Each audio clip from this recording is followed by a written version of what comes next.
Views on your screen are from the launch gallery at Sriharikota, and we have thousands of students who've joined us from all over the nation, and they're eagerly waiting the launch of India's first privately built orbital launch vehicle, Vikram-1. And of course, like I mentioned earlier, it's a test flight, and we'll be doing a few of these before we move into routine commercial operations.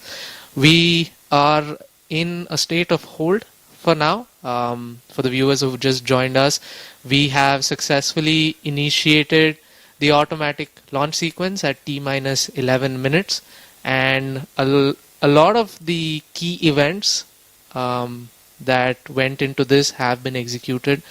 We have a hold right now at T-minus 5 minutes, and just to recap, we've had the switch over to internal power, wherein the vehicle is now powering itself. All of the null checks on our actuators have been completed. So essentially the vehicle's steering systems are in great health. And we're at a planned hold. One quick look at the rocket as well, standing on the launch pad.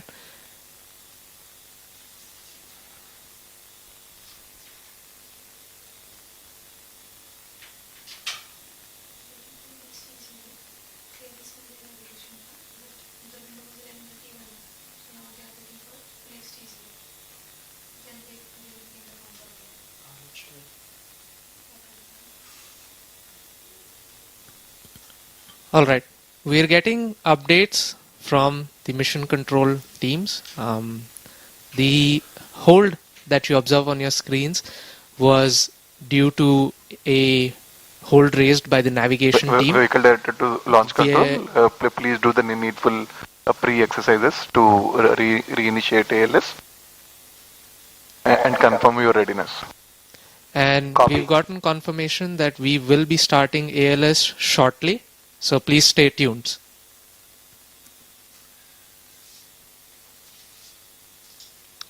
So we had a planned hold, and we've just heard from the mission teams below that we are ready to restart the automatic launch sequence shortly. And just to recap once again, Vikram-1 is on the launch pad. It's ready and eagerly awaiting its first test flight.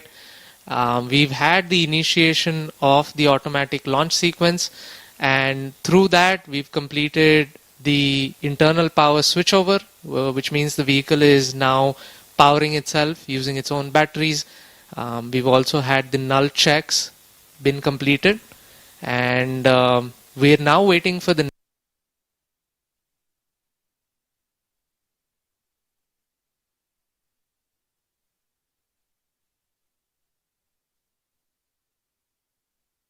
soon we'll be back with a new time and the restart of ALS. Entire journey of Vikram-1, the mission sequence. Now we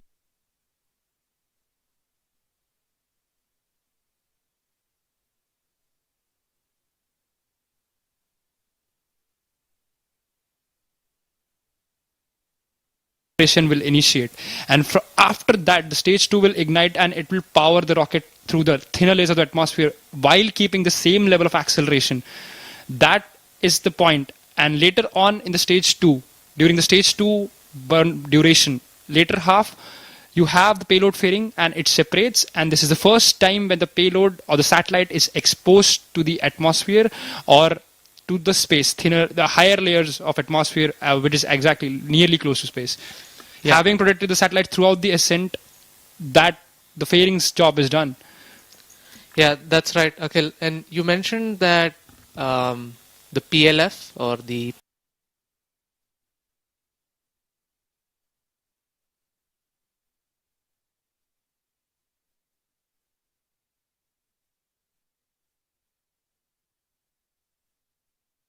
right. So we use something which is very unique, and we're very proud of that. In-house to Skyroot, we have the separation teams which have developed a pneumatic ultra-low shock of this mechanism is it relays very little shock to the payload itself. So the payloads usually carry very sensitive electronics and instruments. So if you have a shock event come about, it may damage some of the sensitive instruments. So that's why we specifically made it a point to develop this pneumatic ultra low shock separation mechanism.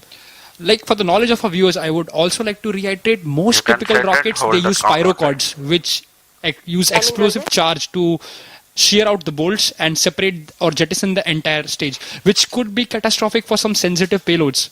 That is very costly and could be like, you might lose some data from the satellite and affect its workability. Control here, go ahead. Definitely. Still external hold mode is coming. Right. Noted. Now, even after the payload fairing has separated, the job isn't done yet, right? The climb is still going on. Stage 3 steps in and it generates quite a large amount of thrust to essentially power the vehicle into orbit. It keeps pushing it to near orbital velocities. And then comes something different, like we talked about earlier. We have the orbital adjustment module that kicks in. And this is the stage that I got to work on very closely. Like I mentioned earlier, it was a team of very ingenious, multidisciplinary members.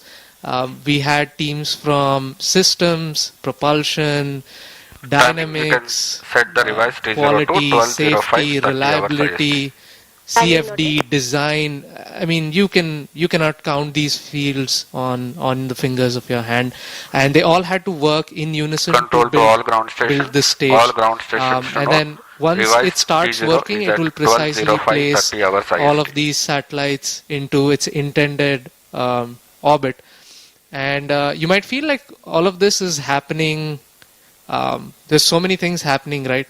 But it's just 16 minutes. That's all it takes. It's so fast, but it seems really long. Like, it took us like 1 hour from the entire bus stand to reach Sriharikota. But as Suyash pointed out, so it's such a, we can say the entire rocket, entire opera house, you have to be like a soprano. You have to be so perfect.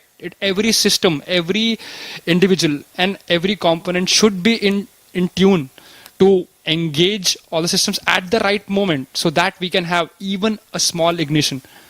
And now we have Avikram 1, which has close to 1,000 subsystems, and almost 2/3 of it will be utilized just even at liftoff. That's really fascinating.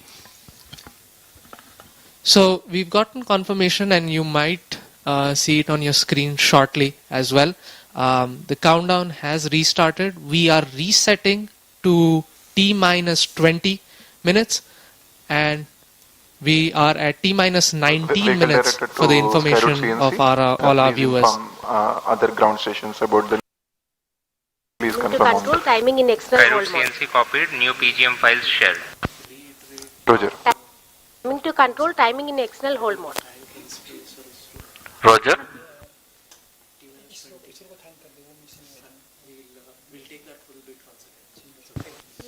Payload LCC to all. S2 and S3 HMS is event number 97 completed. Roger. Control to LCC, MCC and RSO. Please note timing confirmed, external hold mode.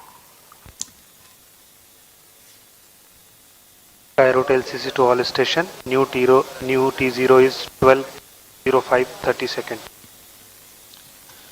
All right, we are hearing from the mission control that the new T0 time or the liftoff time for mission Agman is reset to 12:05 p.m.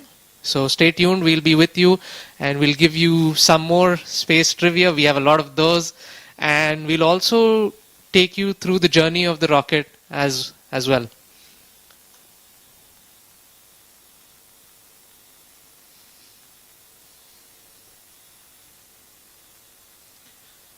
You know, many of the times one of the questions that comes is why space? You know, it's so hard. Getting to space is hard enough. Getting to space on the first try is even harder. All stations to note. So if it's so hard, the launch why do of it at all? Vikram mission Agman. What does it hold of such huge importance that we want to strive for making to the stars? I mean, if you think about it, all the activities that happen on Earth, they are connected in some or the other way to space.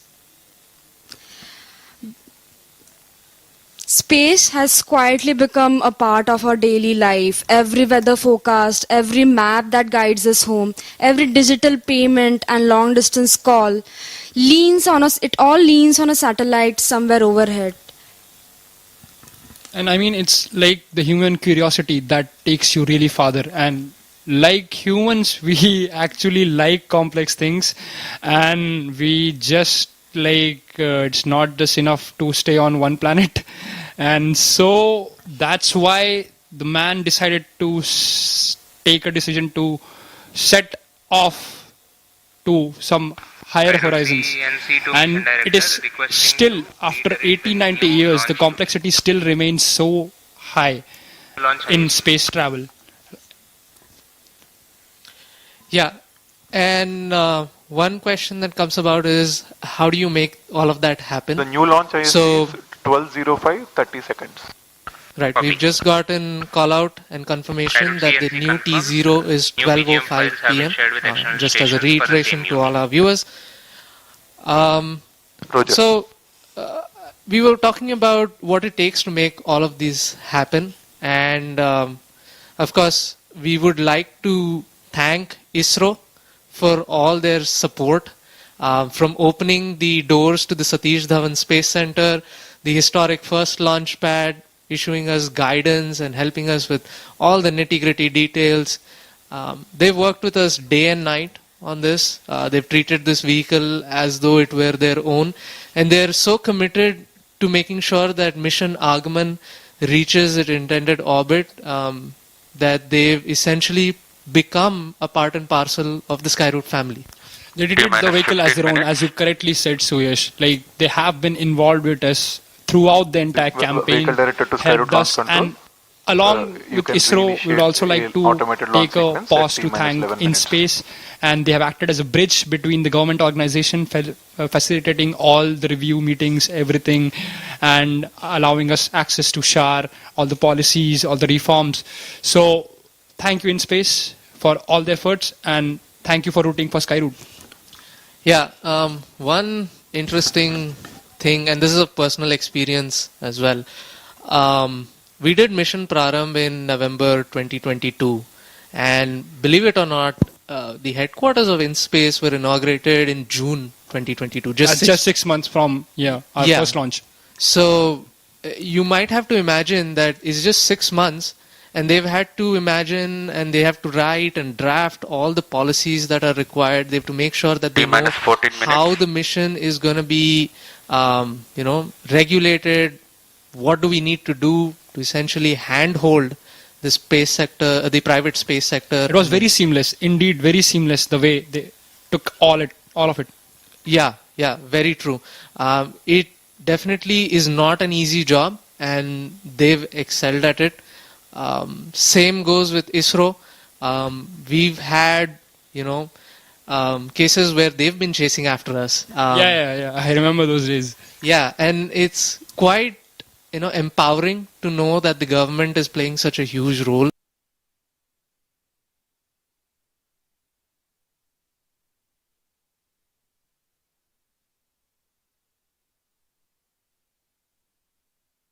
Is trying to build today is essentially contributing to that goal.